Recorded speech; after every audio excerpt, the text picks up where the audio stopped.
ሰላም ልጆች እንዴት ናችሁ? እኛ በጣም ደህና ነን። ዛሬ ለእናንተ ይሆናል ብለን ያዘጋጀናቸው ቆንጆ ፕሮግራሞች አሉ። እኔ ሄራን ዘላለም ነኝ። የመጣሁት ከቅዱስ ዮሴፍ ቁምስና ነው። ጓደኛዬ ደግሞ እኔና ደስታ ባለሉ የመጣሁት ከቅዱስ ዮሴፍ ቁምስና ነው።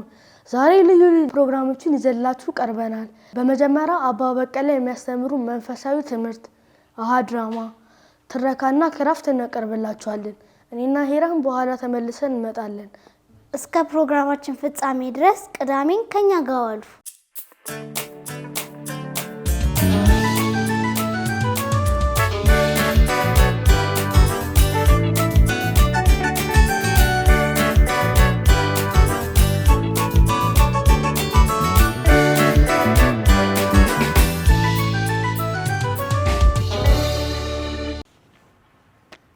እንደምን ዋላችሁ? ጎበዞች ስለመጣችሁ በጣም አመሰግናለሁ። ዛሬ ስለ ቅዱስ ልበ ኢየሱስ እንማራለን። ትምህርት ከመጀመራችን በፊት ጸሎት እናደርጋለን። አብራችሁ ከኔ ጋር እንድታደርጉ ይጋብዛችኋለሁ። በስመ አብ ወልድ መንፈስ ቅዱስ አሐዱ አምላክ አሜን። በሰማይ የምትኖር አባታችን ሆይ ስምህ ይመስገን፣ መንግስትህ ትምጣ፣ ፍቃድህ በሰማይ እንደሆነ እንዲሁም በምድር ይሁን። የዕለት እንጀራችንን ዛሬ ስጠን፣ እኛ የበደሉን ይቅር እንደምንል በደላችን ይቅር በልልን፣ ከክፉ ሁሉ ሰውረን እንጂ ወደ ፈተና አታግባን፣ መንግስት ኃይልና ምስጋና ለዘላለሙ ያንተ ነውና አሜን። ጸጋ የሞላሽ ማርያም ሆይ ሰላም ላንቺ ይሁን፣ እግዚአብሔር ከአንቺ ጋር ነው፣ ከሴቶች ሁሉ የተባረክሽ ነሽ፣ የሆድሽም ፍሬ ኢየሱስ የተባረከ ነው። ቅድስት ማርያም የአምላክ እናት ለእኛ ለኃጢአተኞች አሁንም በሞታችን ጊዜ ለምኝን። ለአብና ለወልድ ለመንፈስ ቅዱስ ምስጋና ይሁን አሁንም ዘወትርም ለዘላለም አሜን።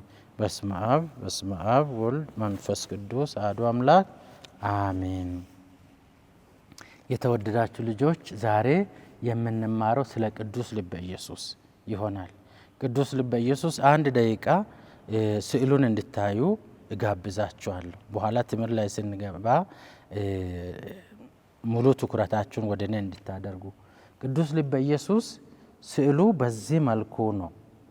አያችሁ፣ ኢየሱስ ልቡን በእሳት እንደ እሳት በሚነደው ፊም እንትኑ እንደ እየበራ ያሳያል። በዛ ደግሞ የእሾክ ጉንጉን በልቡ ላይ አለ አይደለም። የዚህ ትርጉም ምንድን ነው የሚለውን ኢየሱስ ክርስቶስ ይህንን ልበ ኢየሱስ ታሪክ ለማን ነው ያሳየው፣ መቼ የሚለውን ነገሮች ትርጉሙን እንማራለን ዛሬ። ገብቷችኋል? አዎ። ጌታችን ኢየሱስ ክርስቶስ በ1673 ዓመተ ምህረት በፈረንጆች ማለት ነው 1673 እና 1675 ዓመተ ምህረት እንደ አውሮፓ አቆጣጠር ለቅድስት ማርጌሪታ አላኮክ ለምትባል ሴት ማን አልኩኝ? ቅድስት ማርጌሪታ ማሪያ አላኮክ ለምትባል ሴት በፈረንሳይ ሀገር ተገልጦ ምን አለ መሰላችሁ? ስለ ሰው ልጆች ፍቅር የሚነደውን ልቤን እይ። ስለምን? ስለ ሰው ልጆች ፍቅር የሚነደውን ልቤን እይ። እኔን በኃጢአት ብዙዎች እንደዚህ ልቤን ያቆስላሉ፣ እኔ ግን ሁሉንም ሰው እወዳቸዋለሁ፣ ለሁሉም እራራለሁ፣ ሁሉም ወደ ንስሐ እንዲገቡ እጋብዛለሁ። ይህንን ስላላወቁ ስላልተረዱ ለሕዝብ ሁሉ ንገሪያቸው። የኔን ፍቅር ላልተረዱ ሁሉ ምን አድርገዋል? ንገሪያቸው አለ። ጌታችን ኢየሱስ ክርስቶስ በማቴዎስ ወንጌል ምዕራፍ 11 ቁጥር 25 ላይ ምን ይላል መሰለ? እናንተ ሸክም የከበዳችሁ ወደ እኔ ኑ፣ ከኔ ተማሩ፣ እኔ የዋህና በልብ ትሁት ነኝ ይላል። ከኢየሱስ ምን እንማራለን? ትህትና። ገብቷችኋል? እኔ የዋህ ነኝ፣ የዋህና ትሁት ነኝ፣ ለልባችሁ ለነፍሳችሁ እረፍት ታገኛላችሁ አለ እና ጌታችን ኢየሱስ ክርስቶስ ለሷ በተገለጠ ጊዜ 12 ታላላቅ ተስፋዎችን ሰጠ። ምን አለ መሰላችሁ? አንደኛ ተስፋ ቅዱስ ልብ በታላቅ ፍቅር ተነሳስቶ ለሚያከብሩ ሰዎች ለኑሯቸው የሚያስፈልጋቸውን ሁሉ ይሰጣቸዋል። ለምን? ለኑሯቸው። ይህንን ቅዱስ ልብ ለሚያፈቅሩ፣ ለሚወዱ፣ ለሚያከብሩ ሁል ጊዜ ምን አደርጋሉ? ለኑሯቸው የሚያስፈልጋቸው። ለኑሮ ምን ያስፈልጋል? ምግብ ያስፈልጋል። ለኑሮ ጤንነት ያስፈልጋል። ለኑሮ ሰላም ያስፈልጋል አይደለ? ይህን ሁሉ ማን ይሰጠናል? ቅዱስ ልበ ኢየሱስ ይሰጠናል ማለት። እሱን ለሚወዱ፣ ኢየሱስን ለሚወዱ፣ ኢየሱስን ለሚያከብሩ ገብቷቸዋል። ስለዚህ ሁለተኛ ምን አለ ደግሞ? እኔ በቤተሰቦቻቸው ላይ ሰላሜን እሰጣቸዋለሁ። ቅዱስ ልቡን ለሚወዱ ምን ይሰጣል? ሰላሜን እሰጣቸዋለሁ አለ። ሶስተኛ ደግሞ እኔ በመከራቸው ሁሉ አጽናናቸዋለሁ። በመከራ ጊዜ፣ በችግር ጊዜ፣ በህመም ጊዜ ምን አደርጋል? ያጽናናል። በሐዘን ጊዜ ያጽናናል። ማን? ቅዱስ ልበ ኢየሱስ ማለት ነው። አራተኛ እኔ በህይወታቸው ባይበል ደግሞ በሞታቸው ጊዜ መጠጊያ ይሆናቸዋል። 12 ተስፋዎች ነው የሰጠው። 12 ታላላቅ ተስፋዎች ሰጠ። በህይወታቸው ባይበል ደግሞ በሞታቸው ጊዜ መጽናኛ መጠጊያ ይሆናቸዋል። በአምስተኛ ደረጃ ደግሞ ምን ይላል? ቅዱስ ልቤን ለሚወዱት እኔ በስራቸው ሁሉ በረከቴን ይሰጣል። እግዚአብሔር እሱን ለሚወዱ ምን ይሰጣል? በረከቱን ይሰጣል ማለት ነው። ስራቸውን፣ ኑሯቸውን፣ የያዙትን ትምህርታቸውን ምን አድርጋል? ይባርካል ማለት ነው። ማን? ቅዱስ ልበ ኢየሱስ። ከዛ ደግሞ ስድስተኛ ላይ ኃጢአተኞች በልቤ የምሕረት ምንጭ ባህር ያገኛሉ። ኃጢአተኞች ምን ያገኛሉ? ቅዱስ ልቡን ለሚያከብሩ ምሕረት ያገኛሉ ማለት ነው። በስድስተኛ ከእግዚአብሔር ከቅዱስ ልበ ኢየሱስ ምን ይገኛል? ምሕረት ይገኛል ማለት ነው። እየተከታተላችሁ ነው አይደል? ይህ ቅዱስ ልቡን ለሚወዱ ማለት ነው። ሰባተኛ መንፈሰ ቀዝቃዞችን ወይ በመንፈሳዊነት ደካማ የሆኑት በመንፈሳዊነት እንዲበረቱ አደርጋለሁ አለ። በስምንተኛ በመንፈስ የጠነከሩ ደግሞ በይበልጥ እንዲጠነክሩ አደርጋቸዋለሁ። ቅዱስ ልቡን ለሚወዱ ማለት ነው። ዘጠነኛ የኔ ቅዱስ ልብ ስዕል የሚገኝባቸውን ቤቶች እባርካለሁ አለ። በቤታችሁ የቅዱስ ልበ ኢየሱስ ስዕል አለ? ትንሽም ቢሆን አላችሁ? በእናንተ ቤት አለ? የዚህ ቅዱስ ልበ ኢየሱስ ስዕል አለ? እናንተም ቤት የለም? አለ? ትንሽም ትሁን ይኑር። በግድግዳ ላይ ወይ በአሁን ላይ ትንሽ ስዕልም ቢሆን በቤታችሁ የቅዱስ ልበ ኢየሱስ ይኑር። ገብቷችኋል? ቤታችሁን ምን ያደርጋል? ይባርካል። የእናንተን አባት እናትን ይባርካል። ኑሯችሁን ይባርካል። ትምህርታችሁን ይባርካል። ማን? ቅዱስ ልበ ኢየሱስ። አስረኛ ለካህናት አገልጋዮች ልበ ደንዳኖችን የሚቀሰቅሱበትን ጸጋ ይሰጣል። ለካህናትም ልዩ ጸጋ ይሰጣል። 11ኛ የልበ ኢየሱስ መንፈሳዊነት የሚያስፋፉትን በጎ አድራጎች ሁሉ በልቤ ውስጥ ለዘላለም ለሁል ጊዜ እጽፋለሁ እና እናንተም ልበ ኢየሱስ ሁላችንን እንደሚወድ ለኛ ልዩ ፍቅር እንዳለ ለኛ እንደምራራ ለሌሎች ስትነግሩ ምን አደርጋል? ኢየሱስ ሁል ጊዜ እናንተን በልባችሁ ይይዛል። በተለይ ደግሞ 12ኛ ታላላቅ ተስፋዎች ውስጥ 12ኛ ለየት ያለ ነው። ያ ምንድን ነው? የመጀመሪያ አርብ። እናንተ መጀመሪያ አርብ እዚህ ቅዳሴ ትመጣላችሁ እንዴ? የመጀመሪያ አርብ ወር የገባ የመጀመሪያ አርብ ሳያቋርጡ በንስሐ ተዘጋጅቶ ቅዳሴ ለሚያስቀድሱ ለሚቆርቡ ልቤ በመጨረሻ ሰዓት ጽኑ መጠጊያ ይሆናል። ቢሞቱም ንስሐ ሳይገቡ አይሞቱም፣ የመጨረሻ ንስሐ ያገኛሉ ብሎ ኢየሱስ ተስፋ ሰጣቸው። ስንት ተስፋዎች ናቸው? 12 ታላላቅ ተስፋዎች። ልበ ኢየሱስን በተለይ በየወሩ ወደፊት እናንተ ስትቆርቡ ከናንተ የቆረበ አለ። ስለዚህ ልበ ኢየሱስን ወደ ማታ ቡራኬ መጥታችሁ ቡራኬ እንድትቀበሉ መቁሰሪያ ላይ፣ ሁለተኛ ደግሞ ጧት የመጀመሪያ አርብ ሲሆን እንድታስቀድሱ ይሄንን አሳስባችኋለሁ። ኢየሱስ ክርስቶስ ምን አይነት ልብ ነበረ ሲባል ቅድም እንዳልነው እኔ የዋህና በልብ ትሁት ነኝ አለ። ኢየሱስ ምን አይነት ልብ አለው? የዋህ ልብ፣ ትሁት ልብ። ለዚህ ነው የመጀመሪያ አርብ ገሩ ልብ ምሕረት የሞላው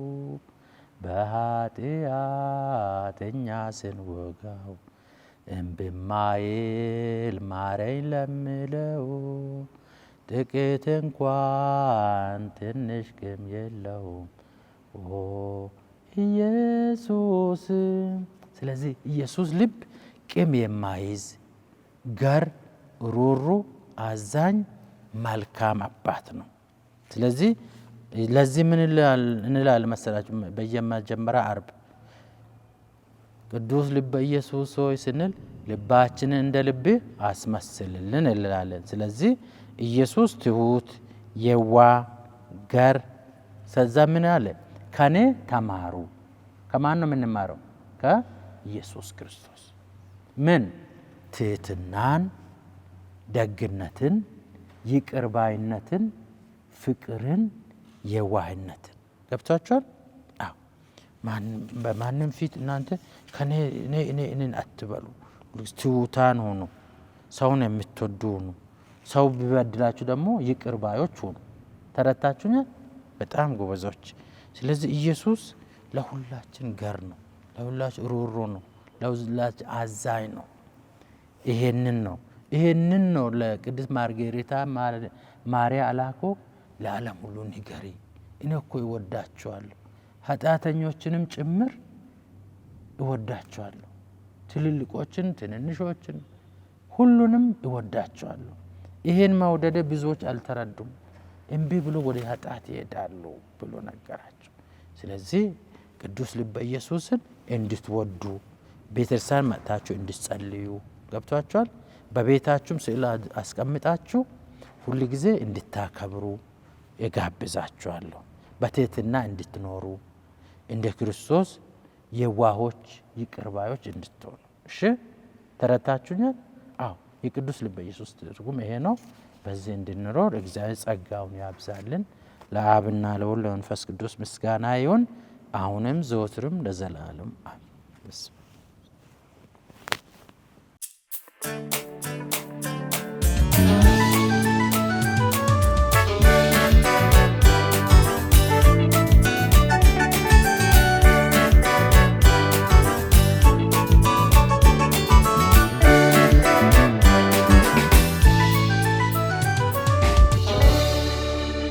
ሰላም ልጆች እንዴት ናችሁ?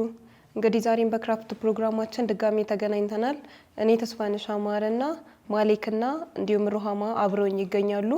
እንግዲህ ይሄን የክራፍት ፕሮግራማችንን እንድትከታተሉን በአክብሮት እንጠይቃችኋለን። ስለዚህ ዛሬ የምንሰራላችሁ ለቤተሰቦቻችሁ፣ ለጓደኞቻችሁ እንዲሁም ለዘመድ አዝማዶቻችሁ ለምትፈልጉት ሁሉ ይሄንን ስጦታ እንዴት አድርጋችሁ አንዳንዴ ምን ስጦታ ልስጠው ልደት ሲሆን ወይ ምርቃት ሲሆን ወይ ደግሞ ዝም ብላችሁ ደስ ያላችሁ ቀን ወይ ደግሞ ለዛ ሰው ያላችሁን ፍቅርና አድናቆት ለመግለጽ ምን ስጦታ ልስጥ እያላችሁ ልጆች ብዙ ትጨናነቁ ይሆናል። ነገር ግን በቀላሉ ቤታችሁ ባለ ወረቀት ተጠቅማችሁ ለቤተሰቦቻችሁ ለጓደኞቻችሁ ምርጥ የሆነ ስጦታ መስጠት ትችላላችሁ ማለት ነው። ስለዚህ ልጆች ዛሬም እኛ የምናሳያችሁ እንግዲህ የተለያዩ ወረቀቶችን ተጠቅመን ወይም ደግሞ እናንተ የፈለጋችሁትን መጠቀም ትችላላችሁ። ግን እኛ የስትሮበሪ ቅርጽ ስለሆነ የምንሰራው ቀይና አረንጓዴ ተጠቅመን አረንጓዴውን ለቅጠል ሲሆን ቀዩን ደግሞ ለስትሮበሪው ተጠቅመን የምንሰራ ይሆናል ማለት ነው። ስለዚህ ይሄንን ስራ ለመስራት የምንጠቀመው እንደምታዩት ወረቀት አለ፣ ማጣበቂያ አለን፣ ማርከር እንዲሁም መቀስና እርሳስ እንዲሁም መብሻ ደግሞ የተፈለጋችሁትን ነገር መጠቀም ትችላላችሁ። እኛ ዛሬ ልክ እንደዚህ ስቲክ እንጠቀማለን ማለት ነው። እሺ ልጆች ስለዚህ ስራችንን እንጀምራለን። እንግዲህ በቅድሚያ ምን ታደርጋላችሁ? አንድ A4 ፔፐራችሁን ወይም ደግሞ ወረቀታችሁን ካዘጋጃችሁ በኋላ ልክ በሳህን ቅርጽ ወይ ደግሞ እናንተ ቤታችሁ በምታገኙት ግን ክብ በሆነ ቅርጽ ልክ እንደዚህ ታወጡታላችሁ ማለት ነው። ከዛ በኋላ ሁለት እኩል ቦታ እናጥፈዋለን።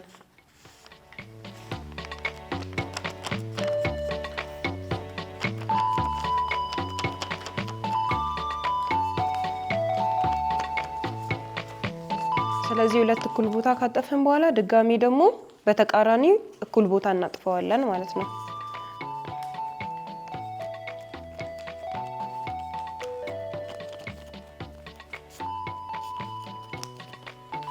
እሺ ስለዚህ አሁን ደግሞ የመጨረሻ ጥፋታችንን ምን እናደርጋለን?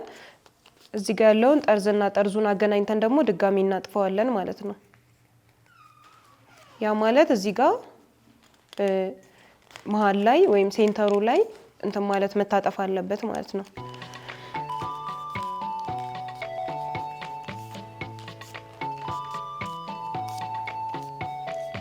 ልክ በዚህ መልኩ። እሺ ልጆች ስለዚህ ቀጣይ ስራችን የሚሆነው ምንድነው? እርሳሳችንን ተጠቅመን ወደ ላይ ቅጠል የሚመስል አይነት ቅርጽ ወይ ደግሞ ልክ እንደ አበባ አይነት ቅርጽ ወደ ላይ ወይ ደግሞ ሹል አይነት ቅርጽ እናወጣለን።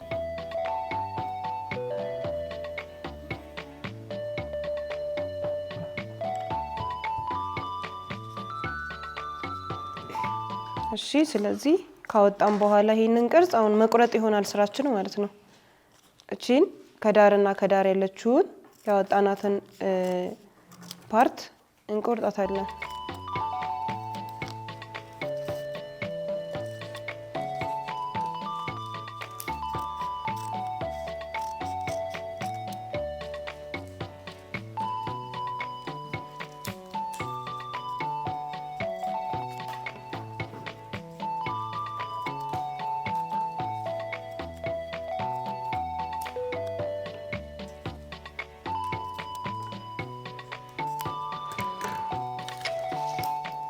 እሺ ልጆች ልክ በዚህ መልኩ ማለት ነው። ልክ እንደዚህ ሆኖ ከወጣላችሁ ልክ ናችሁ።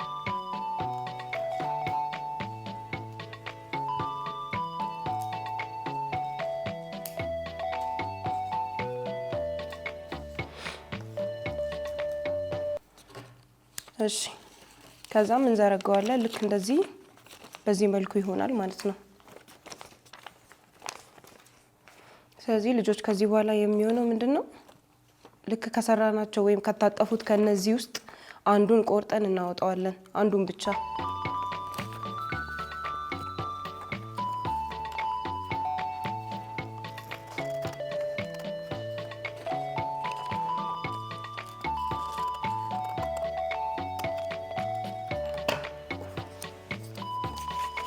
ልክ በዚህ መልኩ አንዷን ፓርት ቆርጣችሁ ታወጣታላችሁ።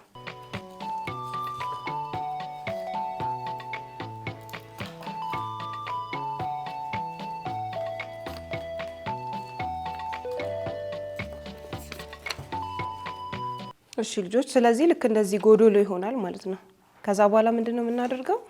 ይሄን የጎደለውን እጥፍ አድርገን እዚህኛው ጋር እናያይዘዋለን ማለት ነው።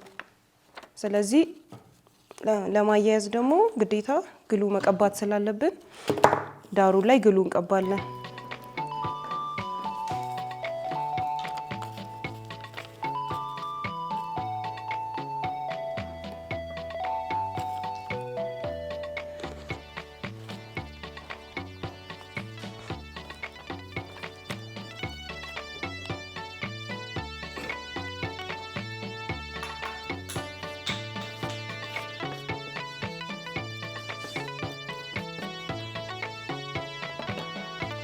እሺ ስለዚህ በዚህ መልኩ ከቀባን በኋላ ሁለቱን እናያይዛለን ማለት ነው።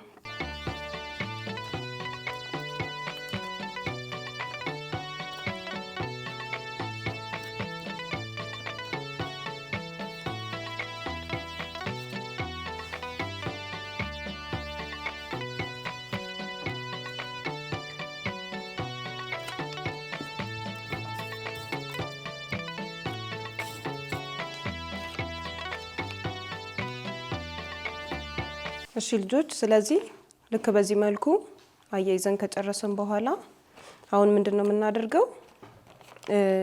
ይሄንን ጫፍጫፎቹን በክር ስለምናያይዘው ጫፍጫፉን ጥግ ጥግ ላይ እንበሳዋለን ማለት ነው። ስለዚህ በመብሻችን እንበሳለን።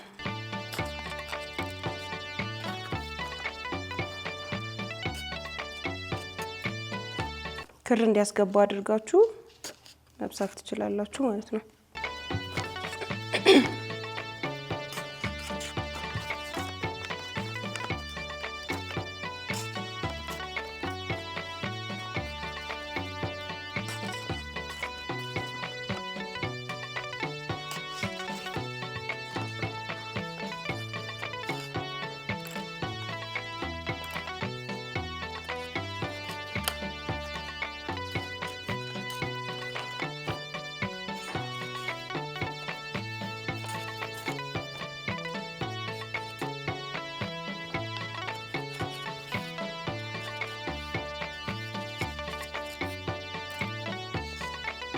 እሺ ልጆች ስለዚህ ልክ በዚህ መልኩ በስተን ካስተካከልን በኋላ አሁን ምንድነው የምናደርገው? ቅድም እንደነገርኳችሁ መጀመሪያ ላይ ስጦታ ለመስጠት ነው የፈለግነው። ስለዚህ የምንሰጠውን ስጦታ ምንድነው የምናደርገው? እዚህ ውስጥ እናስቀምጣለን ማለት ነው።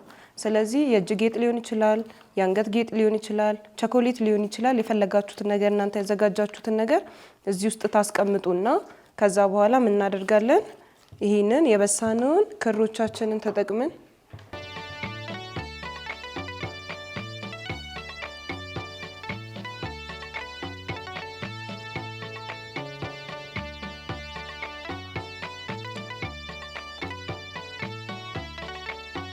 ክራችንን ተጠቅመን ማስገባት ወይም ደግሞ ሁሉንም አንድ ላይ ማገናኘት ይሆናል ማለት ነው።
ልጆች ስለዚህ ልክ አስገብተን ስንጨርስ ምንድነው የምናደርገው?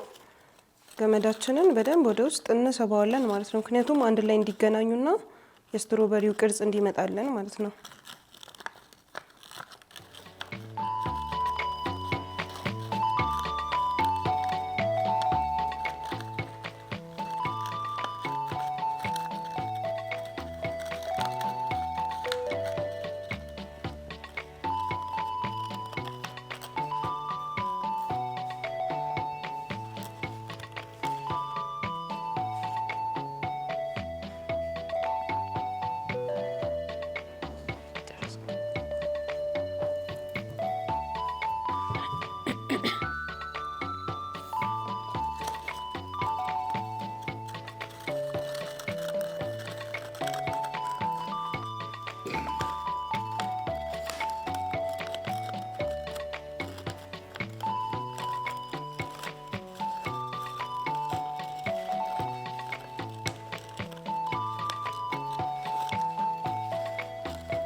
እሺ ልጆች፣ ስለዚህ ከጨርሳችሁ በኋላ ሰርታችሁ ያስገብታችሁ ሁሉም ቀዳዳ ከጨርሳችሁ በኋላ ትቋጥሩታላችሁ ማለት ነው።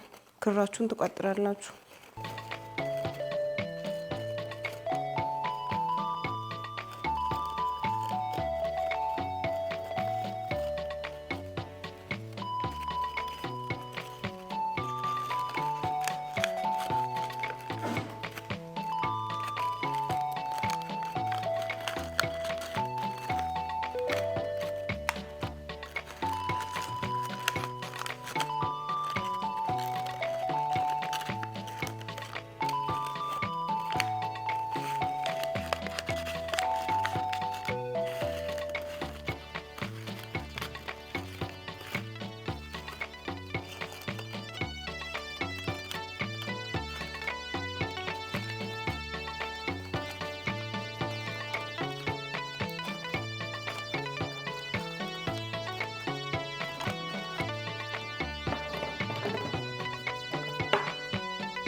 ልጆች ልክ እንደዚህ አይነት ቅርጽ ከመጣላችሁ ልክ ናችሁ ማለት ነው። ስለዚህ ማይስተካከል ከሆነ እጃችሁን ማስገብታችሁ ወደ ውስጥ ማስተካከል ትችላላችሁ።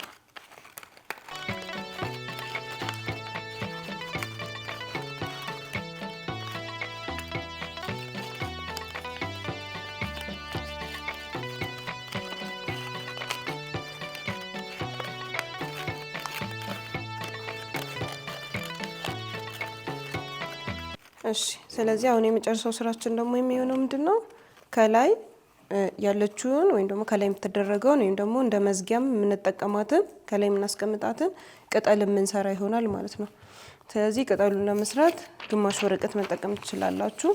ከዛ እሱን እኩል ቦታ ካጠፋችሁት በኋላ ድጋሚ ደግሞ ሌላ እኩል ቦታ ታጥፋላችሁ። ከዛ በኋላ እቺን ወይም ደግሞ ሴንተሯን ወይም ደግሞ መገጣጠሚያዋን ከያዛችሁ በኋላ ድጋሚ ወደዚህኛው ተቃራኒ ታጥፋላችሁ። ከዛ ልክ እንደዚህ ከመጣላችሁ በኋላ ምንድነው የምናደርገው? በእርሳሳችን ተጠቅመን ልክ ቅድም ለስትሮበሪ እንዳሰመር ነው የቅጠል የሚመስል ወይም ደግሞ እንደ ሹል ነገር አድርገን እናሰምራለን።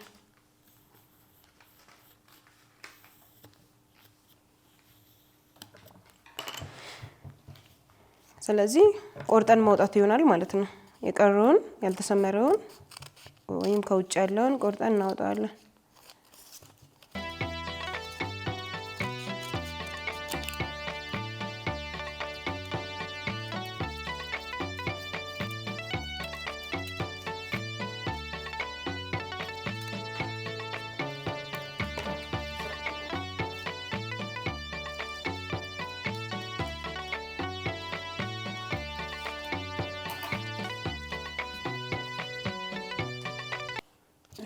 ስለዚህ እንከፍተዋለን።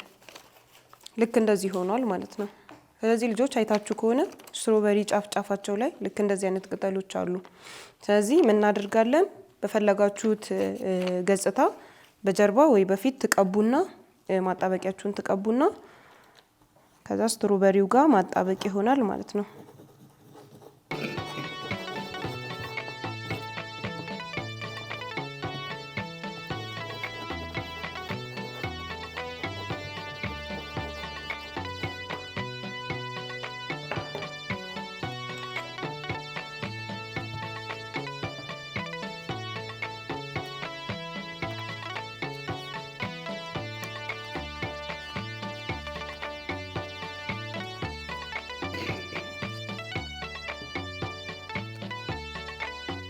ስለዚህ ልጆች ስትሮበሪው የቋጠርንበት ቦታ ላይ ቅጠላችንን እናጣብቃለን።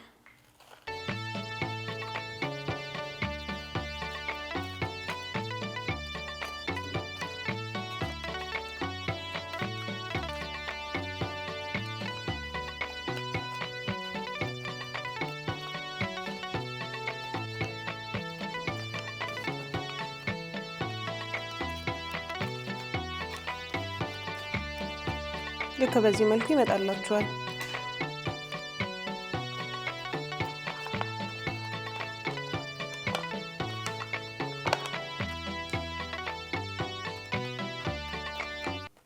ልክ በዚህ መልኩ ካመጣችሁት በኋላ አሁን የመጨረሻው ስራችን የሚሆነው ምንድነው ማለት ነው? ስትሮበሪ አይታችሁ ከሆነ ላዩ ላይ ጠቃጠቆ ነገሮች አሉት። ስለዚህ እሱን ነገር ለመስራት ወይም እሱን ነገር ለማምጣት ማርከራችንን ተጠቅመን ጠቃጠቆ ነገሮች እንሰራለን ላዩ ላይ ማለት ነው።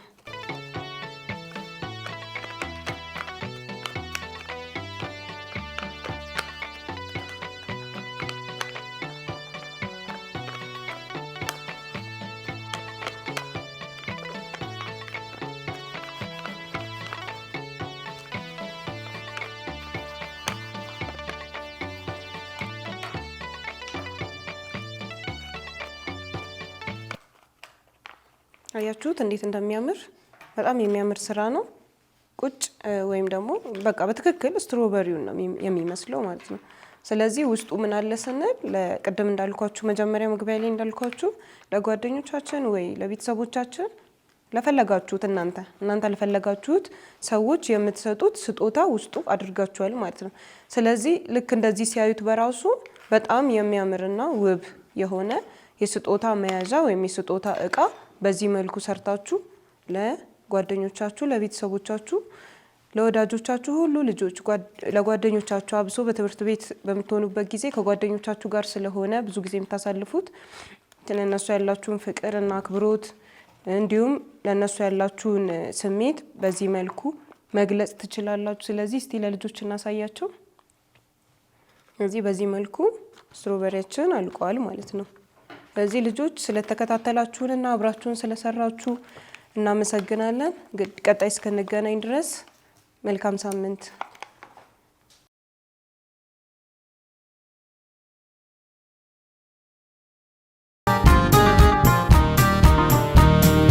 ተነሳላችሁ ደስ ይበላችሁ ከእግዚአብሔርም ጋር አስታረቃችሁ ሰሙ መቃብሩን ተነሳልን የክብር ንጉሥ ተነሳ ኢየሱስ።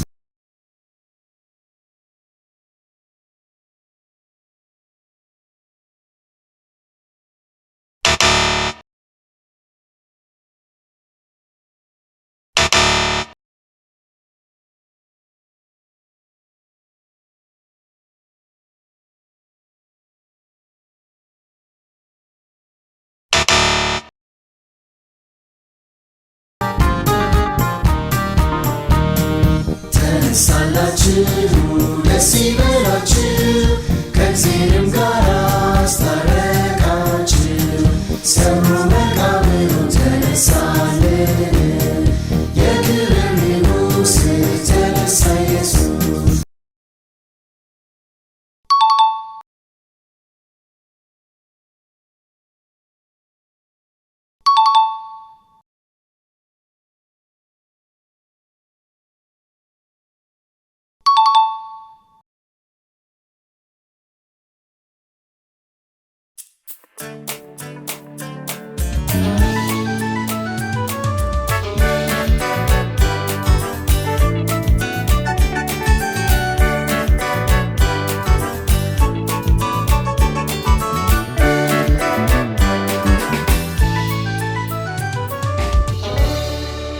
ሰላም ውድ ጓደኞቼ እንደምን አላችሁ?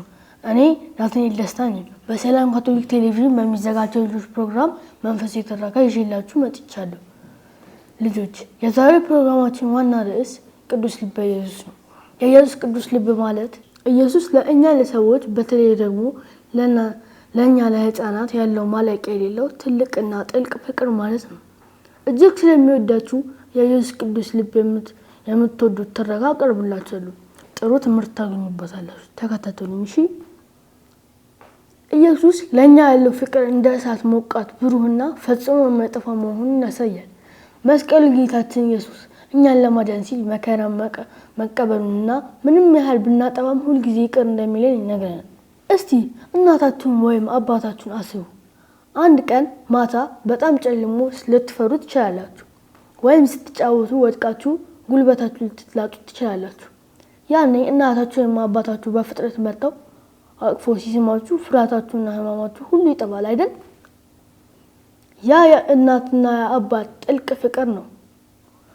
አሁን ደግሞ የኢየሱስን ፍቅር ከዚህ ጋር አወዳድሩት። የኢየሱስ ልብ መላውን ዓለም ሁሉንም ሕፃናት በአንድ ጊዜ አቅፎ ማጽናናት የሚችል እጅግ በጣም ግዙፍ የፍቅር ማከማቻ ነው። ሌላ ምሳሌ ደግሞ ትምህርት ቤት ውስጥ አንድ ጓደኛችሁ ምሳ ሳይዝ ቢመጣና እናንተ ከራሳችሁ ቀንሳችሁ ብታካፍሉት በልባችሁ ውስጥ ደግነትና ፍቅር አለ ማለት ነው። የኢየሱስ ቅዱስ ልብ ደግሞ የዚህ አይነት ደግነት ሁሉ ምንጭ ነው። እሱ ልጆች ወደ እኔ ይምጡ ይላል፣ ምክንያቱም ንጹህ የሆነውን ልባችሁን በጣም ስለሚወደው ነው። የኢየሱስ ቅዱስ ልብ ሁሉ ጊዜ የሚያስተምረን እርስ በርሳችን እንድንዋደድ ነው። እኛም ይህንን ቅዱስ ልብ ስናስብ ኢየሱስ ሆይ ልክ እንዳንተ ልብ መልካም አፍቃሪና ለሰዎች አዛኝ ልብ ስጠን ብለን መጸለይ እንችላለን። ጓደኞቻችንን ስንረዳ፣ ከሌሎች ጋር ተስማምተን ስንጫወት፣ ያዘኑትን ስናጽናና፣ እኛ ወላጆቻችንን ስንታዘዝ የኢየሱስ ልብ በጣም እናስደስተዋለን። የኛም ልብ እንደሱ እያበራ ይመጣል። ልጆች የዛሬን ትረካ እንደወደዳችሁ ተስፋ አደርጋለሁ። ስለዚህ ልጆች ሁልጊዜ የኢየሱስ ልብ በታላቅና በሞቀ ፍቅር እንደሚወዳችሁ አትዘንጉ።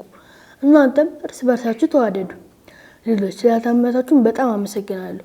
በሌላ ሳምንት በሌላ ታሪክ እስክንገናኝ ድረስ ደህና ቆዩ።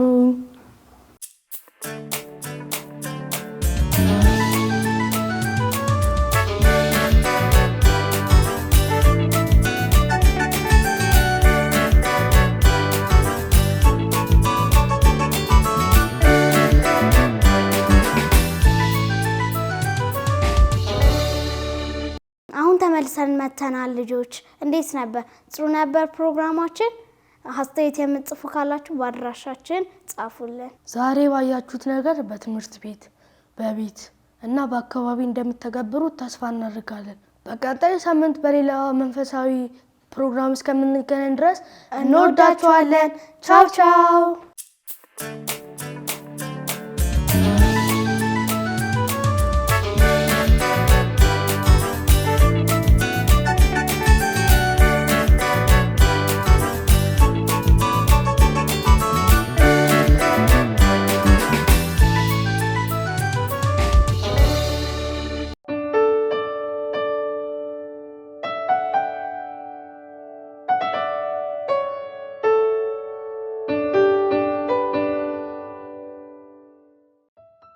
Saint Maria Faustina Kowalska of the Blessed Sacrament was born as Helena Kowalska in Głogowicz, Lechia County, northwest of Lodz in Poland, on August 25, 1905.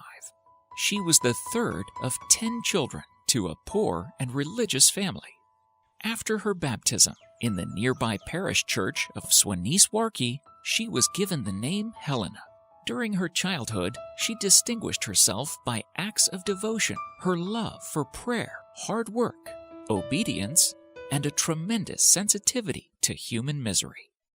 Faustina first felt a calling to the religious life when she was just 7 years old.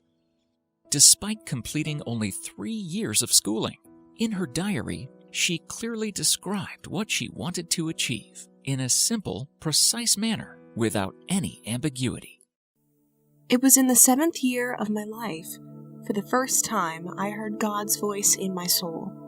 That is, an invitation to a more perfect life.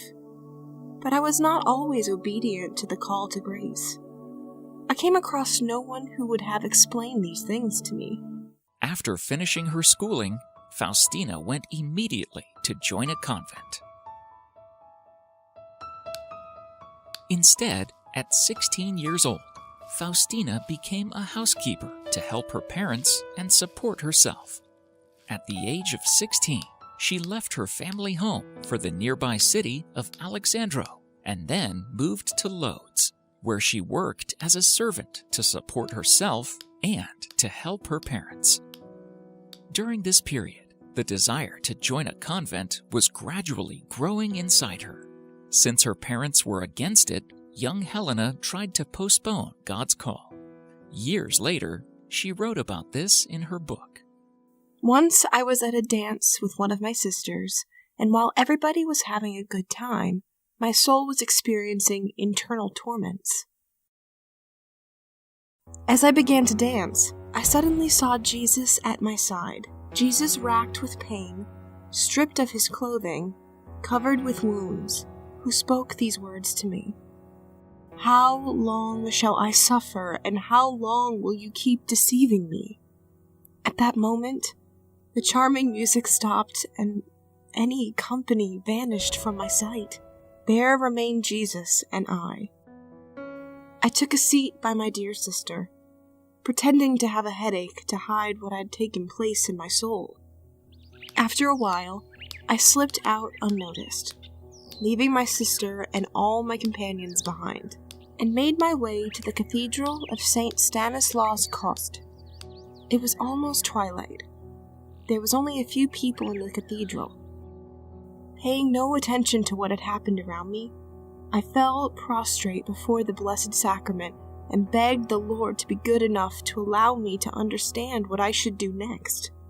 Then I heard these words, "Go at once to Warsaw. You will enter a convent there." I rose from prayer, came home, and took care of things that needed to be settled. As best I could, I confided to my sister what took place within my soul. I told her to say goodbye to our parents, and thus, in one dress, with no other belongings, I arrived in Warsaw. When she arrived in Warsaw, she entered St. James Church in Warsaw, the first church she came across, and attended Mass. While in Warsaw, Faustina approached many different convents, but was turned away every time.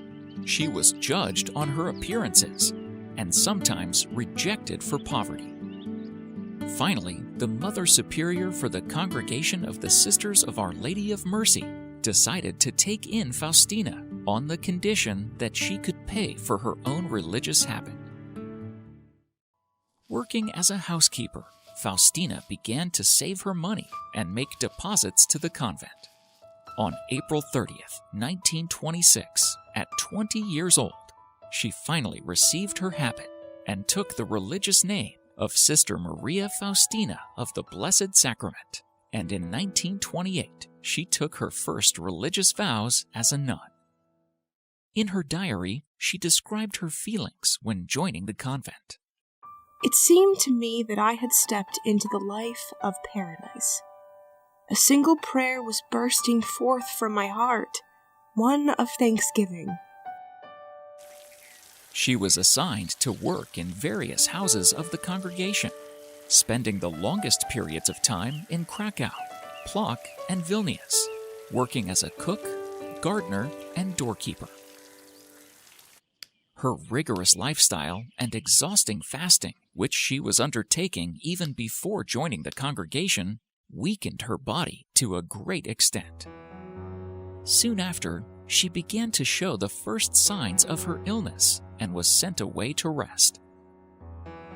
Several months later, Faustina returned to the convent.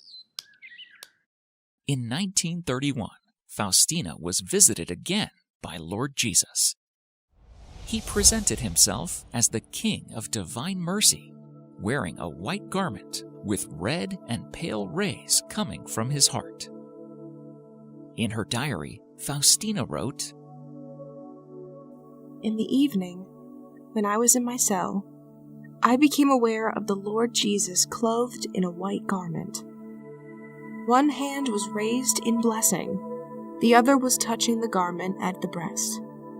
From the opening of the garment at the breast there came forth two large rays, one red and the other pale.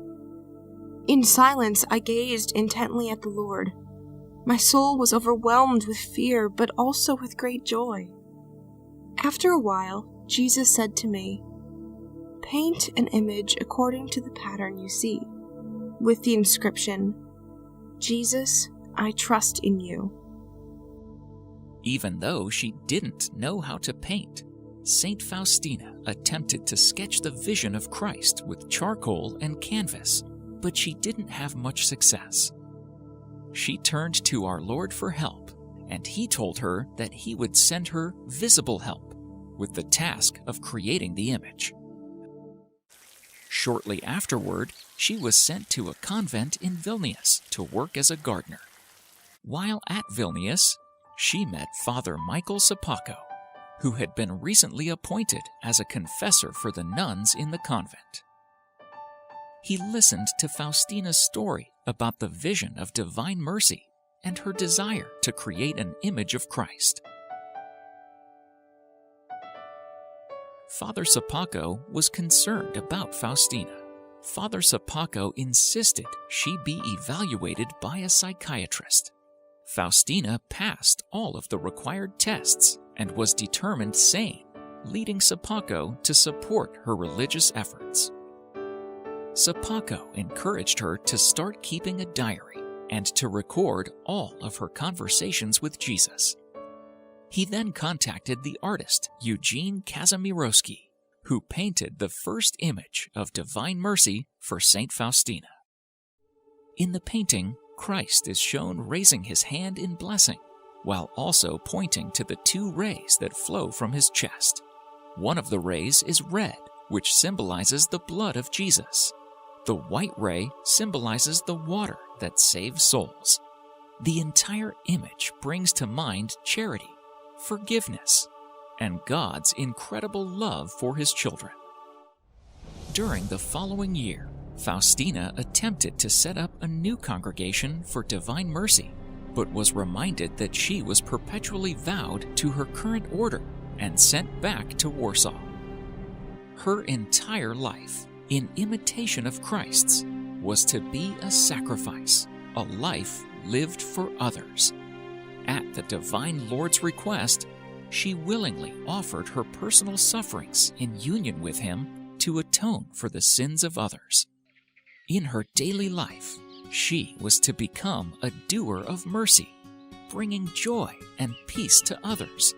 And by writing about God's mercy, she was to encourage others to trust in him and thus prepare the world for his coming again. In 1936, Faustina fell ill again. She moved to the sanatorium in Prodnik, Krakow, and continued to spend most of her life in prayer. Her special devotion to Mary Immaculate and to the sacraments of Eucharist and reconciliation gave her the strength to bear all her sufferings as an offering to God on behalf of the Church and those in special need, especially great sinners and the dying.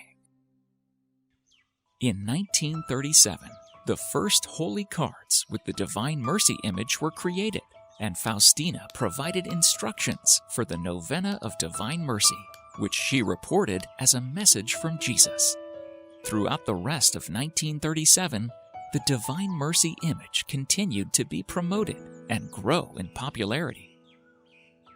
During the final years of her life, her health deteriorated significantly.